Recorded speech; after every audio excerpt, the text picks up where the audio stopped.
Saya itu pemuja Allah yang serius. Sama ya pemuja Allah, tapi kan kadang kurang alim. Saya ini pemuja Allah serius. Saya itu kalau ngaji, ya ngaji biasa belajar, itu sering nangis, nangis seneng. Misalnya saya baca tadi, Miftahul Jannah la ilaha illallah, lung kunci kok dikasihkan. Kita ini masuk neraka gak pantas, enggak bawa kuncinya kok masuk gitu. Harusnya kita ini masuk surga, kita kan pegang kunci surga, gak pegang kunci neraka.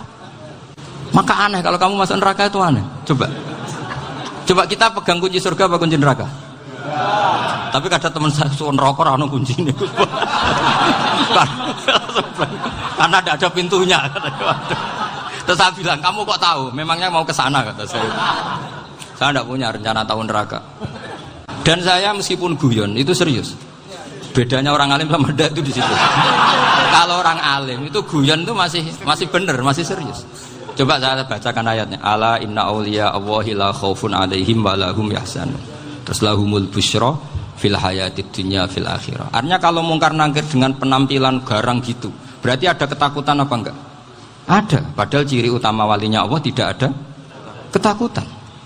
Makanya itu termasuk dalilnya Sayyid Muhammad. Tidak semua orang alami seperti itu, karena wali-wali itu la khaufun alaihim wa lahum yahzanun. Wah anak kiai mungkar nangkir buat tidur wedek. Iku dreseke ora kok pertanyaan tok, nek konan santri piye? Lho isen wis kiai dihanjuti mungkar nakir. Malu gak kira-kira? Mesti plengane konan santri piye?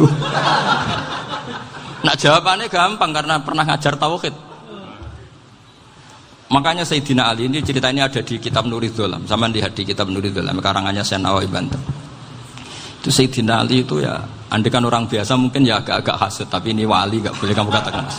Dia itu mangkal sama Umar. Orang kok setiap orang pernah dibentak. Apa dia berani bentak mungkar nakir? Penasaran dia. Bagaimana perangnya Umar itu berlanjut enggak gitu kira-kira. Akhirnya minta, ya Allah saya minta kasyaf. Ya karena yang minta Sayyidina Ali karena mau wajah dituruti sama kasyaf. Dilihat Sayyidina Umar pas meninggal itu. Jadi hasud itu ya kadang penting asal baik. Loh betul, bahasa Kanjeng Nabi kadang la hasada illa fisnaten. Itu Nabi bahasakan ya hasad. Gus Verson saja yang nafsirkan ghobtoh itu kan gaya-gayanan sebagai ulama. Aslinya Nabi ngendikannya itu la hasada illa fisnaten. Ulama yang ganti itu namanya ghobtoh. Wong Nabi sendiri nyebut hasad kok kamu tafsiri ghobtoh. Ya hasad ya hasad. Udah enggak usah ditawil-tawil pokoknya gitu. Kalau sampean enggak percaya enggak apa-apa. Kok gitu aja kok repot. Karena sampean enggak percaya kemungkinannya dua. Satu enggak ngerti. Dua sama-sama alim. Kan dari awal kalau sama-sama alim kan laisa li alimin ayuqallida aliman akhir. Kita enggak perlu saling mengikuti. Ngapain hasud? Biasa aja. Akhirnya Sayyidina Ali kasar. Pas Umar bangun, setelah mati kan bangun, setelah meninggal bangun. Mungkar nakir datang dengan perang yang sangat garang. Itu digambarkan Sayyidina Ali, matanya itu kalkidril ghali. Kayak apa? Kendil yang apa? Menganga. Wah, seru. Sayyidina Ali senang, paling takut ini Umar. Senangnya bukan main, wah ini mesti takut Umar. Biasa. Ternyata enggak, Umar malah bangkit. Woi, mungkar nakir ya. Kamu tahu menghadapi siapa? Itu betul. Kamu itu menghadapi temannya ahabbal khalqi ilallah. Yang diandalkan temannya bukan dia. Kamu tahu yang kamu hadapi, saya ini teman kekasihnya Allah.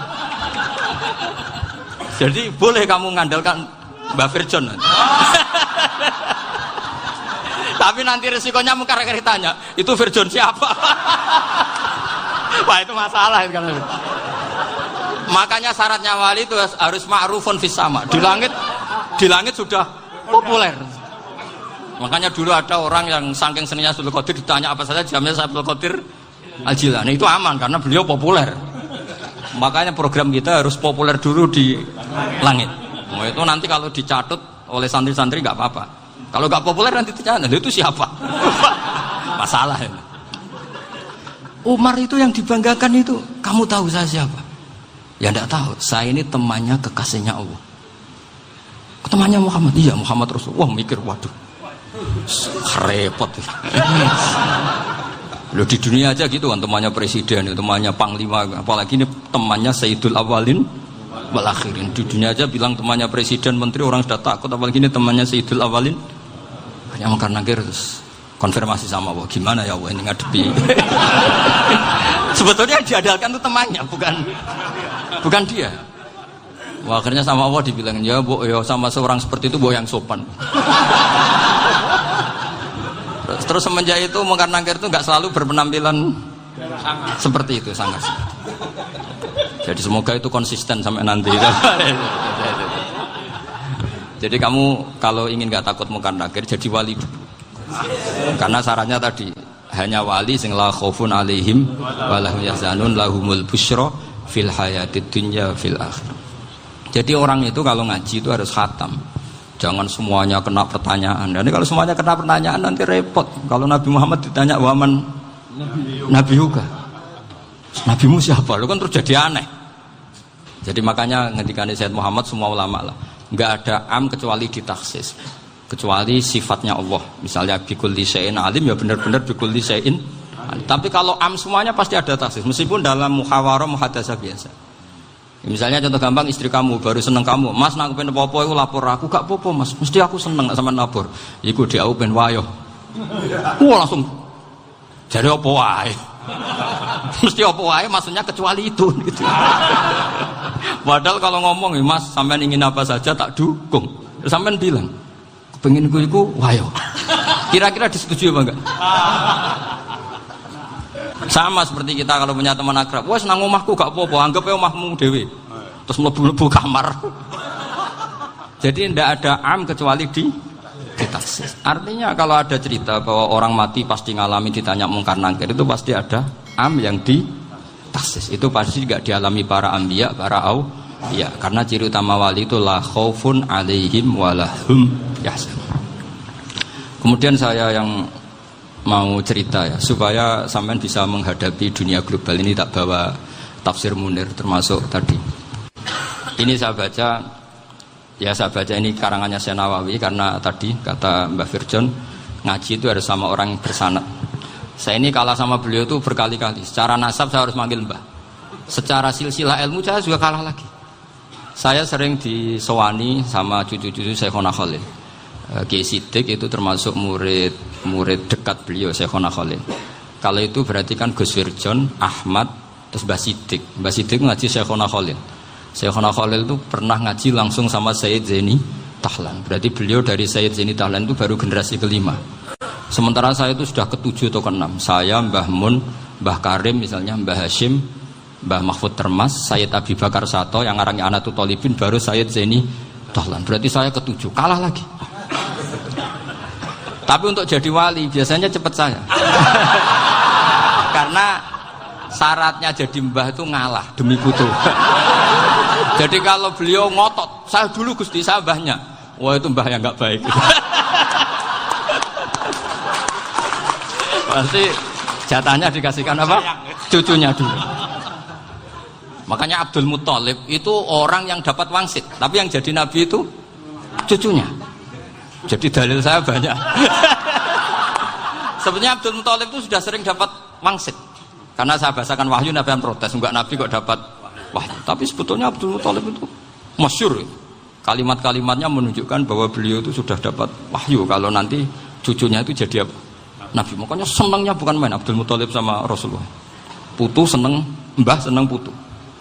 Jadi mungkin, jadi sampean enggak usah protes, Bro. Yang jadi wali kok cucunya. Dulu betul. Dulu Mbah Hamid Pasuruan itu kalau Mbah Ahmad Siddiq ke sana, Mbah Hamid Pasuruan kalau manggil Mbah Ahmad Siddiq itu paman. Tapi pamannya minta ijazah ke ponaan. Apa ya gara-gara itu memang. Kalau itu masih berlaku, apa? Ngalah tadi. Kayaknya masih apa? Hawane masih. Hawane masih. Karena melihat tren-tren langit masih gitu kayaknya masih. Masih itu. Ya. Tapi mbahnya tetap dapat jatah, tenang saja nanti. Tapi memang sebaiknya mbah itu legowo. Rasulullah Muhammad SAW itu terkenal min dzurriyyati Ibrahim. Tapi kata Rasulullah, ana dakwatu Ibrahim wa bisyaratu Isa. Aku nganti ngene iki barokah dongane Nabi siapa? Ibrahim. Jadi dongane Nabi Ibrahim nggih tiba teng putu. Jadi banyak bukti bahwa jatuhnya ke putu gitu. Tadi saya di kamar sama beliau berduaan. Nih Mbah sing dadi wali dhisik ndi? Aku Mbah. Cocokan tadi. Nah, kenapa saya akhir-akhir ini gulirkan daftar wali? Kenapa? Saya ini resah ya, orang sudah ingin dicintai pejabat, dicintai tetangga, dicintai teman. Tapi kadang-kadang orang lupa lagi dicintai Allah. Makanya saya meskipun guyon, tapi ini amdan, bukan sahwan. Supaya orang punya cita-cita lagi jadi wali, ingin dicintai Allah. Kita ini terlalu lama ingin dicintai makhluk. Mbok ya naik kelas sedikit lah. Ingin dicintai Allah Subhanahu wa Ta'ala. Meskipun saya guyon, tapi tadi guyon saya tuh lebih serius ketimbang serius Anda. Karena tak pikir. Saya tuh kalau pergi itu seneng ngebis, bukan karena saya tidak punya mobil, tapi saya sering mau butuh itu supaya nggak diganggu. Karena saya tuh harus punya waktu sendiri. Kalau ngebis kan ketemu orang nggak kenal, tapi sekarang ya agak susah, banyak yang kenal. Dan susahnya lagi nggak minta ijazah, minta foto. Repot tuh. Mau dibenci itu umatnya Rasulullah Shallallahu Alaihi Wasallam. Mau disetujui itu sanatnya mana? Kalau ketemu orang alim minta apa? Foto. Itu nggak ada sanatnya. Nggak tahu saya itu mazhab dari mana itu. Ya mazhab milenial yang jelas itu kan. Ini tak baca ya biar dapat. Karena ini kenangan saya sama Mbak Ahmad Siddiq. Saya masih ingat betul beliau ngisi hallnya Mbak Abdullah bin Umar, berarti abahnya Mbak Hamid. Karena mbah saya itu Fatimah binti Khalid bin Umar. Kalau Mbah Hamid itu Hamid bin Abdullah bin Umar. Itu saya masih ingat betul zaman itu Mbah Hamid siap khol di Lasem itu rawuh dan saya derek mbah saya karena masih misanan datang ke Lasem. Itu beliau pas itu ngisi sama Mbah Mun. Mbah Mun masih muda, Ki Ahmad Siddiq sepuh senior. Itu beliau cerita bahwa dulu ketika Indonesia dijajah Jepang itu para kiai mimpi dibacakan ayat Khulibatir Rum fi adnal ardi wa hum min ba'di walabihim. Terus ada kiai yang tanya, takwilannya gimana? Ya nanti Jepang pulang bukan karena kita yang mengalahkan, tapi Jepang ada yang mengalahkan sendiri, meskipun tidak kita. Kayak dulu Faris tidak dikalahkan Islam, tapi dikalahkan Romawi, tapi yang senang umat Islam. Wa yauma idzi yafrahul mu'min. Itu luar biasa ulama-ulama kita. Delalah kejadiannya Indonesia seperti itu. Yaitu kita tidak mengalahkan Jepang, tapi Jepang pulang sendiri karena dikalahkan apa? Sekutu. Ya ini saya baca. Ini tidak usah dicek bacanya benar apa enggak. Sudah aman apa? Aman. Karena kalau saya salah itu ya sengaja. Artinya ya sengaja. Ya biasa maksudnya. Saya kemarin ngisi di Pondok Peloso, di Pondok Al Munawir Jogja. Salah itu ada dua. Ada salah yang memang benar-benar salah. Ya itu enggak apa-apa, bisa dimakfu. Karena mesti sangke wong goblok salah yang terus itu. Ada salah bawaan ilmu, itu repot tuh dan ini. Karena misalnya kita yang biasa belajar qiraah safah wayah sibuhu, mesti diulang lagi wayah sabuhu. Karena qiraahnya Imam Asim itu hasibah yah sabu bi fathis sin. Sementara kita kalau ngaji kitab kulino yahsib. Sehingga kita yang biasa belajar safah itu kalau baca kitab itu kayak orang bingung. Kadang-kadang yang ngaji juga bingung. Gus Pak mau cok bulan pilih. Ya tepat-tepatan. Ada yang mengatakan Gus Pak bingung. Ada yang mengatakan Gus Ba alim alama, ya tepat-tepat nasib tadi. Karena memang ya sab'ah memang seperti itu. Misalnya kufuan itu Imam Asim baca kufuan. Tapi beliau punya murid namanya Syu'bah. Itu kalau baca kuf'an.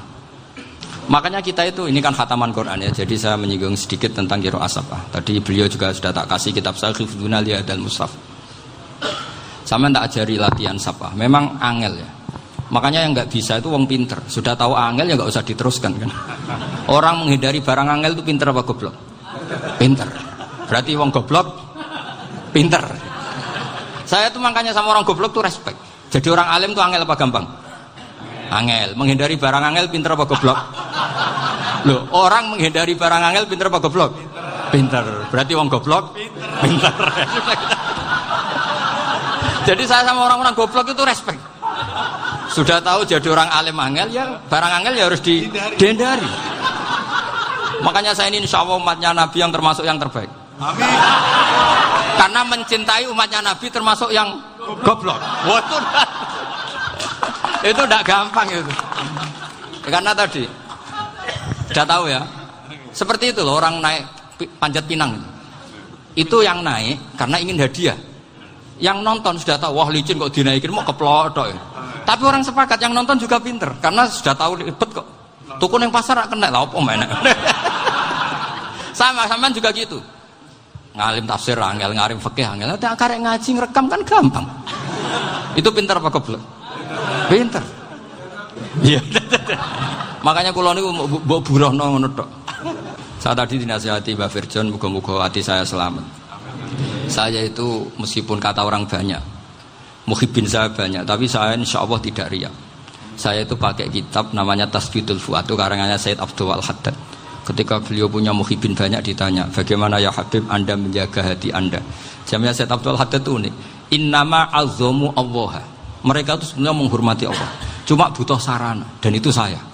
Jadi saya tahu sampean semua itu mencintai Quran, mencintai sunnah Rasul, mencintai hadis-hadis Rasul. Cuma sampean kan karena nggak paham, terus manfaatkan saya. Jadi sebenarnya saya ini korban. Korban. Jadi saya mau riak gimana? Korban kok mau. Bangganya di mana tuh? Coba sampean misalnya ngaji tafsir, belajar sendiri kan susah. Terkitnya susah, maknanya susah, bahkan beli kitabnya kadang tidak kuat. Loh, untuk jadi alim tafsir itu kan harus beli kitab. Loh, saya sering belajar kitab itu jutaan. Tafsir Tobari, saya pernah beli kitab Fakhrur Razi itu berapa coba? 27 jilid. Karangannya Fakhrur, belum karangannya ulama modern, Imam Sya'rawi. Itu berapa jilid? Itu jutaan. Saya kemarin juga dihadiahi kitab Pak Quraish Shihab namanya Faidul Bari fi Syarhil Bukhari. Pak Quraish Shihab yang terkenal. Dia sering diskusi sama saya. Saya ngasih hadiah beliau ngasih hadiah saya. Wah, itu harganya nggak kuat. Tidak kuat, kadang di Indonesia nggak ada coba. Dan sama orang hebat menghindari kesulitan itu. Nah, kesulitan itu sebab ngaji ikut, kalau nggak paham dirukokno rekamannya sudah gitu. Pinter mana sampean sama saya? Pinter sampean kan? Bikin sosis susah, beli aja kok repot kan. Nah, makanya nggak boleh orang bilang, wah aku goblok reso tafsir, aku wong pinter. Makanya nanti kalau saya ketemu Nabi tidak termasuk orang yang mentahkir orang Islam. Kafa bil mari isman ayah kira akhahul muslim. Jadi cukup orang itu dosa kalau menyepelekan orang Islam, termasuk darani sampean goblok itu dosa. Caranya nggak darani goblok ya tadi di logika tadi. Alim itu angel, ngendari angel itu pinter, berarti wong bodoh pinter ya sudah gitu. Tapi tetap bodoh. Tapi ini satu cara untuk saya respect gitu. Coba orang yang ngaji tafsir saya banyak, mungkin ribuan. Itu sebetulnya mencintai Quran. Karena Quran adalah kitab suci yang panduannya umat Islam. Sangat mencintai Quran. Terus kemudian mereka nggak paham. Terus mencari orang yang memahamkan. Burohno lah cara jawabannya ini. Terus keren saya itu di mana coba? Lah terus mereka kurang ajarnya gini, kalau paham itu ya alhamdulillah paham. Kowe nak ngaji Gus Bae ngono tok. Tapi nek ora paham, ora nyalano akale. Mari Gus Bae nerangno cepet, mulane gak paham. Ora kok nyalano teke sing lelet. Oh kan masyaallah naudzubillah tenan. Sebetulnya tingkat kurang ajarnya tinggi Gus sebenarnya. Jadi kalau nggak paham itu kadang nggak nyalahno uteke. Kayak mau misalnya, mau mari mikir ra jelas. Padahal misalnya jelas orang mesti paham bodoh. Paham? Jadi kata Said Abdul Haddad, innama azzamu Allah. Sebenarnya mereka itu sangat menghormati Allah. Makanya kita nggak perlu mengatakan wasilah itu kafir, nggak akan. Karena orang tawasul sama Rasulullah itu ingin dapat ridhonya Allah lewat orang yang dicintai Allah. Kita mencintai wali sebenarnya, wah itu kekasih Allah. Kita mencintai itu karena mencintai Allah. Sama seperti gini, kamu mencintai kangkung apa enggak? Sebenarnya sama sekali enggak. Tapi kamu ingin sehat, ada asupan gizi. Kamu ingin tubuh kamu sehat, butuh asupan gizi. Kemudian kamu makan kangkung. Apa terus kamu cinta kangkung kan enggak? Cinta kesehatan kamu sama. Orang yang mencintai saya sebenarnya ingin kepuasan rohani. Saya kan termasuk kiai yang torekonya gampang. Ini swarga kan akhirnya penggemarnya banyak. Coba kalau kamu ini neraka. Wah, jadi sebetulnya Anda mencintai kepuasan Anda sendiri. Nah, saya ini korban. Makanya untuk masuk surga cepat saya, korban itu cepat. Da'watul mazlum la turaddu kan gitu. Laisa bainahu wa bainallah hijab. Jadi saya kalau donga langsung seret langit.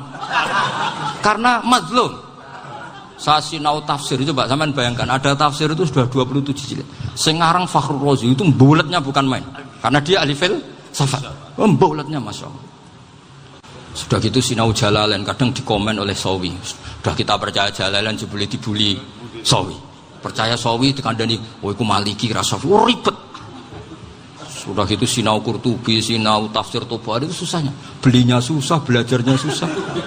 Padahal saya punya keluarga, punya istri, punya anak. Bayangkan kalau istri saya rewel kayak istri sampai. Wah itu. Tapi alhamdulillah enggak. Sama sekali enggak. Allah sudah milihkan, wah ini bahaya kalau punya istri rewel. Imam Sibawai itu kitabnya banyak, tapi yang terbukukan hanya kitab Sibawai. Karena beliau kalau sudah belajar lupa istri. Hanya pas beliau di pasar, kitabnya dibakar semua sama istrinya. Karena dianggap saingannya. Ternyata yang dicerai tidak kitabnya, malah istrinya. Itu Imam siapa? Sibawai. Tapi alhamdulillah kitab saya nggak terbakar, aman. Saya teruskan ya. Jadi untuk menjaga riya dilatih innama azzamu Allah. Sebenarnya mereka itu menghormati. Sehingga wasail-wasail itu sebenarnya nggak pernah jadi subjek pelaku utama, tetap Allah. Sebab itu kata Sayyid Muhammad, kamu kok mengatakan wasilah itu kafir itu gimana? Ketika innallaha qad ba'atsa lakum taluta malika. Talut itu ya manusia. PD-nya itu apa? Inna ayata mulkihi ayyatiyakumut tabut fihi sakinatum mir rabbikum wa baqiyatum mimma taraka alu Musa wa alu Haruna tahmiluhul malaikah. Jadi beliau PD itu kalau bawa sunduk semacam peti sakti, sing di situ ada baqiyatum mimma taraka alu Musa wa alu Haruna tahmiluhul malaikah. Ya kayak semacam jimat. Tapi saya bukan mensyariatkan jimat enggak, karena nanti banyak penjual yang pembohong juga gitu loh. Cuma cerita, kamu tidak usah mengatakan kafir. Dulu Talut PD-nya kalau bawa sunduk semacam peti kesaktian yang di situ ada baqiyatum mimma taraka alu Musa wa alu Haruna tahmiluhul malaika. Sehingga Khalid bin Walid meskipun beliau sahabat dan menyaksikan wajah Rasulullah sallallahu alaihi wasallam, itu bawa sya'aratun min sya'aratihi Rasulullah sallallahu alaihi wasallam, bawa rambutnya Nabi. Perang kemana-mana itu diletakkan di pecinya. Nanti sampean tanya lagi, masa pakai peci Khalid bin Walid ini? Wah panjang, sampean itu repot. Sampean tak warai ngaji usul fikih. Usul fikih itu kalau ngaji itu ada istilah tangkihul manat. Ini mesti wilayah yang kita bisa berdebat sama Mbah Firjon. Dulu itu musuh saya karena saya makili Anwar, beliau makili Peloso. Tapi tahu-tahu kalah tua terus saya mengundurkan diri. Di fikih itu ada istilah, ada tangkihul manat, ada tahqiqul manat, ada tangkihul manat. Tangkih itu kira-kira gini, lafadz hadis itu dibuang sekian untuk tahu bahwa itu madarul hukmi. Misalnya gini, tak beri contoh paling gampang. Sama harus paham, kalau nggak paham nggak pinter-pinter. Ja'a a'rabiyun ila Rasulillah sallallahu alaihi wasallam. Ya karena ini menghormati Mbah Ahmad Siddiq, beliau orang alim, jadi ngaji ini tetap ada suasana alim. Ya harus ada suasana alim. Enggak perlu jadi orang alim tadi, susah. Sudah ngindari susah itu pintar. Sudah itu aja. Jadi orang alim susah, ngindari barang susah pintar. Berarti orang tidak alim pintar. Nah, meskipun tetap sudah itu pegangi sampai mati nanti. Loh, jadi orang alim itu repot. Itu kata Imam Ghazali, kalau orang alim kalau mau masuk surga itu sama Allah nggak boleh. Kif, kamu nggak boleh langsung masuk surga. Coba cari umat kamu, syafaati dulu. Nah, saya takut nyari sampean tidak bisa kembali. Saya tidak punya rencana itu. Pokoknya mau masuk. Golek sampean kuaduan, aduan balik raroh dewe, wah repot nanti saya. Berat jadi orang alim itu berat. Ya saya teruskan ya. Ada tangkihul manat. Ja'a a'rabiyun ila Rasulillah sallallahu alaihi wasallam. Faqala ahlaktu wa ma ahlakaka qal waqatu imraati fi nahari Ramadan. Ya sidang kita, saya ini rusak ya Rasulullah. Kenapa? Karena saya menjima istri saya fi nahari Ramadan. Terus kata Nabi, kamu harus bayar kafarah. Napa Nabi kafarah? Puasa 2 bulan. Wong baru 1 hari aja terjadi gitu kok disuruh puasa 2 bulan. Ya tidak kuat ya Rasulullah. Baru berapa hari saya puasa aja kecelakaan seperti itu. Apalagi kalau sampai 2 bulan. Tidak ya Rasulullah. Ya sudah kalau gitu kamu pertama ngasih makan apa? Itqu raqabah kan, pertama merdekakan budak. Tapi kan sekarang nggak ada budak, makanya terus sekarang langsung puasa. Wah ini nggak bisa semua. Ya sudah ngasih makan orang 60. Kasihkan siapa ya Rasul? Ya orang fakir. Saya ini paling fakir. Di kampung saya ini orang paling fakir. Jadi mulai dulu orang fakir itu hubungan suami istri itu paling lancar. Mulai dulu. Makanya orang fakir itu anaknya banyak. Karena hiburannya hanya itu. Wong Ramadan aja. Coba mau ke ATM nggak punya uang, mau antri di bank nggak punya, mau apa coba? Itu mulai dulu. Ini sanatnya mutasil. Wah, akhirnya sudah sanksinya kan tadi ya idku raqabah atau puasa 2 bulan berturut-turut atau ngasih makan 60 orang miskin. Lalu kata ahli usul fikih, kata Arabi dibuang, nggak menjadi catatan hukum. Orang kota pun kalau melakukan itu juga kena sanksi yang sama. Imro'atau juga dibuang. Andai kan itu dilakukan untuk amatnya juga ketentuannya sama. Nah sekarang perdebatan antara Imam Syafi'i dan Imam Malik begini. Sekarang pertanyaan gini, jima istri itu hukumnya boleh apa haram? Boleh kan? Lalu kalau ada orang tanpa udzur kemudian makan siang-siang, cara Imam Malik hukumnya sama, harus kena sanksi yang sama. Karena sama-sama hadku hurmati Ramadan bi ghairi udzrin syar'iyyin. Sama-sama merusak hukum Ramadan tanpa udzur syar'. Lo jima itu tidak zina. Kan hukumnya jaiz. Nah, sekarang makan hukumnya jaiz, harusnya juga kena ketentuan yang sama. Cara pikirannya Imam Malik. Nah, alhamdulillah Imam Syafi'i gak setuju. Wah, cara setuju repot. Bahkan orang-orang Syafi'i sudah punya khilaf, kalau gitu minum dulu. Iya, biar gak kena. Iya, biar iftarnya pakai minum. Setelah minum baru jima kan. Ya. Ini sudah menyiapkan khilafnya. Ini khas Syafi'i ini, bongsong rekayasa hukum. Nanti bisa belajar jauh cara ngakali hukum. Makanya guyonan yang masyhur Gus Dur itu gitu. Ada seorang kiai atau Gus lah, ya punya salah, namanya manusia kan punya salah, entah cangkruk entah apa, pokoknya punya salah. Ada wartawan yang ngiranya semua kiai itu orang suci, sehingga tanya sama Gus Dur, Gus itu ada kiai kok, ya pokoknya salah lah. Tapi jangan bayangkan dosa besar, enggak, kecil-kecil aja. Itu gimana itu? Padahal kiai kan orang suci. Jawabnya Gus Dur lucu. Ya justru yang boleh salah itu para kiai. Kalau kamu nggak boleh. Loh, kok bisa Gus? Karena mereka tahu caranya tobat.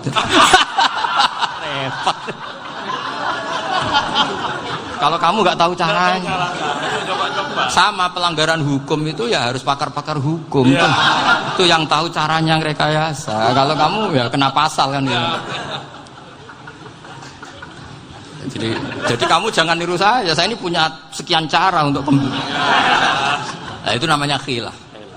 Makanya kata Sayyid Muhammad, kamu tidak usah anti khilah. Karena Abu Hanifah itu membolehkan khilah, kitabul khiyal. Yang penting kamu soleh dulu. Setelah soleh nanti Allah maklumi. Soleh dulu, syaratnya soleh dulu. Kalau tidak soleh jangan. Contohnya gini, ada orang mau puasa lemes sekali, mau makan. Gampang. Kalau langsung makan kan kayak hadku hormati Ramadan biwiri udrin syar'iyyin. Aku langsung mau jembera sowan Mbah Firjo. Sudah status saya apa? Musafir. Ya, sudah berangkat aja sampai Tuban makan. Nanti kalau nggak jadi ya nggak apa-apa sudah. Kan mulai pergi sudah musafir. Saya tidak tahu nanti malaikat tertarik gebuki nggak tahu. Tapi itu ada khilahnya. Asal soleh. Karena kata Sayyid Muhammad dan semua kitab mengatakan itu. Kalau sama nggak tahu ya kebablasan. Nabi Ayub, yang nabi yang terkenal gudikan itu siapa? Ayub ya. Nah, itu yang Israiliyatnya kan seru lah. Gudikan dikukur bek kreweng itu terlalu lah kalau itu. Untuk kreweng konti ning Arab ora ono kreweng itu sudah masalah itu. Singkat cerita, Nabi Ayub ketika diasingkan kaumnya itu kan nggak punya sumber makanan. Lah orang lelaki itu mulai dulu egois. Istrinya Nabi Ayub itu cantik sekali. Udah cantik, rambutnya bagus. Makanya kamu nggak usah tanya kenapa istrinya kayak banyak yang cantik. Ya, nah warasatul anbiya, nggak boleh gitu. Kalau nggak cantik ya warasatul anbiya dari segi balak. Istrinya Nabi itu semuanya cantik. Nggak usah tanya sebabnya apa, pokoknya gitu, semuanya cantik.